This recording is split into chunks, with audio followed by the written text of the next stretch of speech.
அம்மாவேல் பிடித்த தம்பிக்கு தான் அண்ணனாகி வாராரு வெற்றி காணும் துதிக்கையினை தூக்கி கொண்டு வாராரு வெள்ளையான உள்ளங்களில் வீட்டிருக்க வாராரு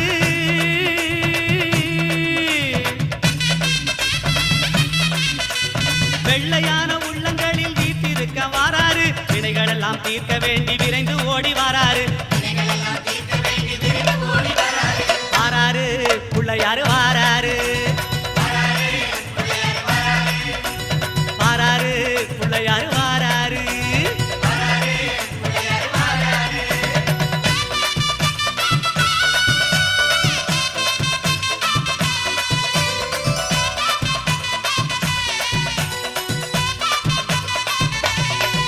அம்மா பார்வதியால் பெற்றெடுத்த பாலகனாய் வாராரு